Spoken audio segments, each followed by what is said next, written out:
You're doing great, really. I to the extent that I want to give you more time, even my time to speak, but it will be not very well perceived. So I will have to say something. But I mean, it's my first time today. Of course, if we had the cabinet meeting. If I didn't have the cabinet meeting, I would have spent the full day. It's lovely to have this type of discussions, this type of invitees, this great work. So Cairo Forum also is a wonderful name. So congratulations! I heard about this idea a few months ago, but now it's a reality, and I'm sure it will be a great success and hopefully also a very sustainable one. So great to be here, and it's lovely also to be in this panel with the great people around me, and also Dr. Mahmoud with us. I don't know where exactly you are, but yesterday we're speaking here in Cairo, so I'm not sure where you are, but you are somewhere. I mean, so great to have you. I was the, I will say few things about Egypt, but very because of the also the role I'm playing, so it's important to say something about that. But let me before that, maybe for the audience, I want to say few numbers. It's important to share this in a global context. I'm talking about developing countries at large, emerging countries, and Egypt, of course, as one of those countries and a country that has to do a lot of things to improve the debt situation. But let me tell you a couple of things. Those are official data by UNCTAD or by the IMF or the entities that responsible for compiling and publishing public debt data. In general, from 2010 till 2023, so in almost 13 years, public debt increased from 51 trillion to almost 100 trillion. So doubled. That's a rate of growth that we didn't see almost in all previous decades. So this is the one, that the stock itself is increasing significantly. The second important observation, that the rate of growth of public debt has been twice faster in developing countries than in advanced economies. So public debt is growing very fast, but the rate of growth in the developing countries is growing twice faster than the rate of growth in advanced economies. Yes, they might have a bigger stock, but the growth rate of the developing countries is double advanced economies. So it's an important also point to keep in mind. Now, 1/3 of global public debt creditors is really with developing countries. So it's becoming even a bigger share than in the past. Public debt is growing in all regions, but only in Africa that is growing faster than the GDP. And there should be something done there. When we do any stabilization or think, I'm saying those numbers because I will come back to say my views. That's important. So in Africa, that is growing faster than GDP, and it's a very terrible situation. It's a very difficult situation because it simply means that the borrowing is not creating enough resources for the future to repay. Basically, debt is growing faster than the GDP is growing. I find something very interesting. When I was reading more about, not for this, but in general for this, but in general, when I was reading more about after World War II, there was this London Agreement where it was putting some sort of the Marshall Plan and supporting Germany at that time. And I found in the agreement said a statement saying that Germany cannot pay more than 5% for external debt, for 5% from its export proceeds to external debt. So there was a sensible way of also trying to figure a way for the country to be sensible, to be growing, to be recovering, while also putting some ceiling, but there was a very sensible number there. I want to say a couple of also important things before I move to Egypt and talk more about. So this is also important indicator. One thing that is very interesting also that the creditors had changed. Maybe when Dr. Ahmed was a very important economist at the World Bank and was looking at those issues, the creditor base was different. Now, for developing countries, 61% of public debt of those countries, of developing countries, is due for the private creditors and not for MDBs. And this is a big change. It's not anymore that most of the debt is with the IMF or the World Bank or other African Development Bank, and the rest, 61% is with private creditors, is with creditors that invest in bonds of the emerging markets or other private creditors that banks and others, international banks. So it's very important. Now, even if we have a big heart or a bigger heart on the MDBs, maybe it's not enough. We need a bigger heart elsewhere also. So, but this is important also. Also, on the debt service, which I will just mention the number, but I will refrain from giving some ideas now, maybe for later. But also, the amount of interest payment the developing countries are paying every year is almost 850 billion. And in Africa, the debt service per capita is at $70, while the education per capita is 60, and for health, it's 39. So in Africa, we're borrowing, but at a faster rate than the GDP, and we're paying more on that service than we're paying on human capital and basic issues. So it's not a nice situation, and it's a very bad one. And if we really want to do something for Egypt, for Africa, for a lot of other countries in the developing world, this also need to be very inclusive and comprehensive, because it's not about the problem with that, in my point of view, and now switching a bit to Egypt. The problem was that before putting solutions, before putting any adjustment, before putting any plan, I think there is two important things that I really believe in. First, that sustainability is a very technical issue, but actually, it's also, there is no right and wrong. It's a lot of indicators. A lot of indicators. It's about the composition. It's about the length of the debt. It's about the type of creditors. It's about the level. It's about the potential of the country. It's a lot of things. And it's very hard to have a very significant or a very clear benchmark saying that here you fit there. Or it's also about the sophistication of your institution, sophistication of your market. It's about the origin of the problem, where it's coming. So it's a lot of things. And the second issue is that I cannot, from experience, from a very applied experience, not from a theoretical experience, but from very applied experience, not from studies, it's impossible to do a debt adjustment and succeed if the economy is not growing. It's impossible. Yes, you might so it needs recalibrating. It needs to rethink about it. If the economy is not growing, we cannot say that we said and we committed that in 3 years we have to have this debt level, and so we have to commit to that. We have to have a dynamic exercise, because it means that something is not working, especially if the private sector is suffering, which should be the engine of growth. So if the private sector is not doing well, if it's not able to create enough jobs, if not, then there is something wrong. And there is no way to ignore that or to push that. And thirdly, adjustments that I fully agree with what was mentioned, adjustments and sensible ones. Sometimes the problem would be that you have a creditor in a program or in an agreement, and the agreement has a deadline.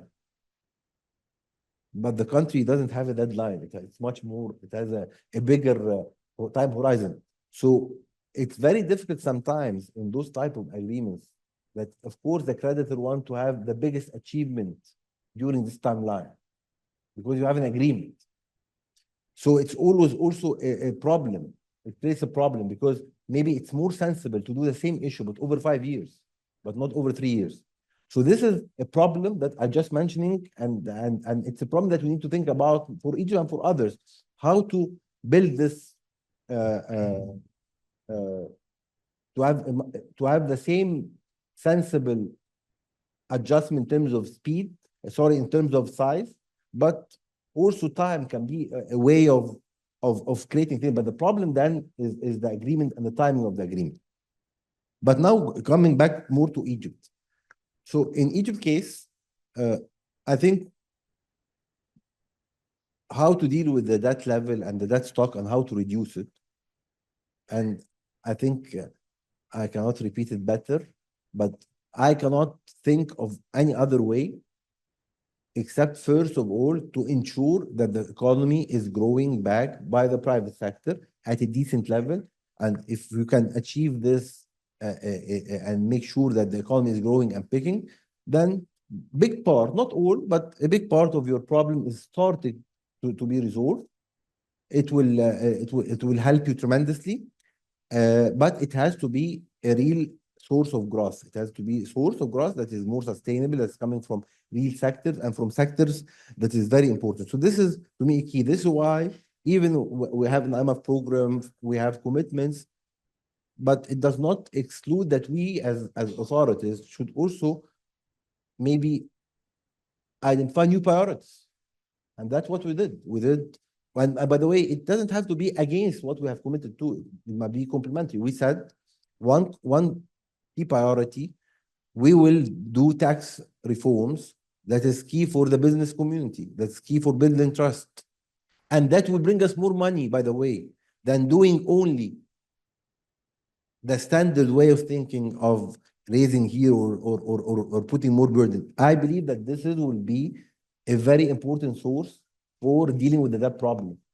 But and I think when I explained it, when I explained the rationale for my colleagues, not only at the fund, at the World Bank, at others, with even private investors that we meet, bondholders, I think there was a lot of, at the beginning, there was a bit of, to be very frank, there was some sort of engagement built on the personal trust, not based on the story they are hearing. But when you explain it more, when they hear it more, when they get a sense about how the potential of this for the country, for the private sector, for everybody, there was much more engagement and much more acceptance. So I think definitely we need a growing economy. But this is not enough. We need also to be smart and we need to be more proactive. And I think my second point is that for that to have a sustainable, credible declining path, it needs to be dealt at a very elevated level. It needs to be a national priority. It needs to be everyone priority because everyone will benefit from it. The private sector will benefit from lower cost of borrowing. The private sector will benefit from a much more resources available for them to expand and explore. The risk premium will be lower. More people will be willing to come and invest and co-invest in the country. The government definitely will benefit for a lot of reasons. And the future generations will benefit. So it needs to be elevated and it needs to be dealt at the highest level. And this is what I'm trying to do now. Trying to say that this is not only a Ministry of Finance. Yes, definitely Ministry of Finance has to play a bigger role, but it's everybody interest. My third point is that we need to be proactive and use all tools. One good thing that we did recently, and we put the rule before it happened, by the way, is also, let's also use one-offs. Let's use divestiture programs. Let's use selling a piece of land or asset here or there. Let's use this proceeds very wisely. And let's make use of this proceeds to reduce debt significantly. It helped us tremendously last year when we used this money that came from Ras Al Hikmah. 50% of it, we got it, but we did a very smart thing because if we did any use of this money that is not, unfortunately, according to the standards of everybody else outside, we would have been penalized for no good reason. They would have told us that you're not able to pay your debt and that this is a debt restructuring and then you will end in a different story, because it's very difficult. They have just very strict rules and no justification behind it, I think. And this is something that I'm raising because it needs to change. But anyway, what we did is different. We got the money. We knew the money was coming, and that was a big debate with the IMF, for example, about the TFA, or about we were anticipating this money, but we didn't do the typical way. We kept it. When that was retiring, we paid it, but we didn't reissue. We didn't issue new debt. So the bottom line, we did the same, but in a market-oriented way, so that people, private creditor markets, give us the tick mark. It could have been done differently. Same outcome, by the way, but we had to. I'm saying that because also for people who are hearing us, developing countries need also to have the capacity, because it's not a fair word. There are rules, and you have to also play against. So this is the third thing that we need to do. Use exceptional one-offs, use as much as possible stimulus or accelerators that can give signals that you are dealing with the problem and that it seems that to be a priority. And then the fourth thing, you need to also be very innovative.